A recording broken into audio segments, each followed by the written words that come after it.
అందరికీ ఆచార్య దేవోభవ ఛానల్కు స్వాగతం. ఈరోజు మనం చెప్పుకోబోయే టాపిక్ భారతదేశం క్రీడా అవార్డుల గురించి తెలుసుకుందాం. అవార్డు ప్రారంభించిన సంవత్సరం, నగదు 2023లో ఎంతమందికి వచ్చింది అనేది తెలుసుకుందాం. ముందుగా మేజర్ ధ్యాన్ చంద్ ఖేల్ రత్న అవార్డు ప్రారంభించిన సంవత్సరం 1991లో ప్రారంభించారు. నగదు 25 లక్షలు. 2023లో ఇద్దరికి వచ్చింది ఈ అవార్డు. ఇంకా నెక్స్ట్ అవార్డు అర్జున అవార్డు. ఇది 1961లో ప్రారంభించారు. 15 లక్షలు నగదు 26 మందికి ఇచ్చారు. 2023లో 26 మందికి ఈ అవార్డుని బహుకరించారు. ఇంకా ద్రోణాచార్య అవార్డు. ఇది 1985లో ప్రారంభించారు. 10 లక్షలు నగదు 8 మందికి బహుకరించారు 2023లో. ఇంకా ధ్యాన్ చంద్ అవార్డు 2002లో ప్రారంభించారు. 10 లక్షల నగదు 3 మందికి ఇచ్చారు 2023లో. ఇంకా మేజర్ ధ్యాన్ చంద్ ఖేల్ రత్న అవార్డుల గురించి తెలుసుకుందాం. భారతదేశంలో క్రీడా రంగంలో ఇచ్చే అత్యున్నత అవార్డును ఏర్పాటు చేసిన సంవత్సరం 1991. అందజేయు సంస్థ భారత ప్రభుత్వం. బహుమతి 25 లక్షలు.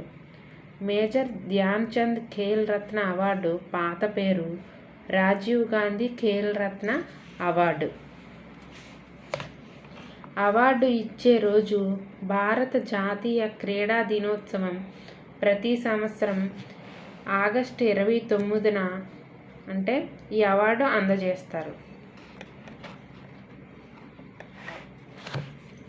2022 వరకు ఇచ్చిన మొత్తం అవార్డుల సంఖ్య 58. ఈ అవార్డు అందుకున్న తొలి వ్యక్తి విశ్వనాథ్ ఆనంద్. చెస్ గేమ్లోని విశ్వనాథ్ ఆనంద్కు ఈ అవార్డును బహుకరించారు.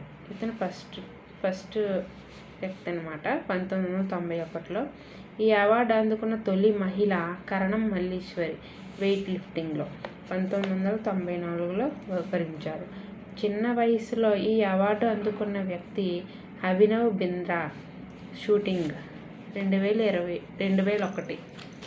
ఇంకా ఈ అవార్డు ఎక్కువ సార్లు పొందిన క్రీడ షూటింగ్ 10 times. బాక్సింగ్లో అవార్డు పొందిన తొలి మహిళ మేరీ కోమ్ 2007. బ్యాడ్మింటన్లో అవార్డు పొందిన తొలి మహిళ సైనా నెహ్వాల్ 2009. టెన్నిస్లో ఈ అవార్డు పొందిన తొలి మహిళ సానియా మిర్జా 2015. ఫుట్బాల్లో ఈ అవార్డు పొందిన తొలి వ్యక్తి సునీల్ ఛెత్రి 2021.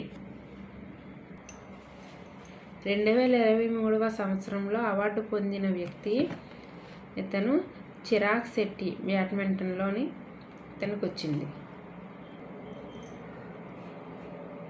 ఇంకా సాత్విక్ సాయిరాజ్ రంకిరెడ్డి బ్యాడ్మింటన్లో ఇతనికి వచ్చింది. ఈ అవార్డు పొందిన భారత క్రికెటర్లు సచిన్ టెండూల్కర్కి 1997లో వచ్చింది. మహేంద్ర సింగ్ ధోనికి 2007లో, విరాట్ కోహ్లీకి 2018, రోహిత్ శర్మ 2020, మిథాలీ రాజ్ 2021. ఇవండి ఈరోజు మనం చెప్పుకున్న మేజర్ ధ్యాన్ చంద్ ఖేల్ రత్న అవార్డు గురించి తెలుసుకున్నాం కదా. ఈ వీడియో కానీ మీకు నచ్చినట్టయితే వీడియోని లైక్ చేయండి. మరిన్ని వీడియోస్ కోసం నా ఛానల్ని సబ్స్క్రైబ్ చేయండి. మీకు ఏమైనా డౌట్స్ కానీ ఏమైనా ఉంటే కామెంట్ బాక్స్లో కామెంట్ చేయండి. ఏమైనా వీడియో చేయమని నేను కంపల్సరీగా వీడియో చేసి పెడతాను. మరొక వీడియోతో మీ ఆచార్య దేవోభవ.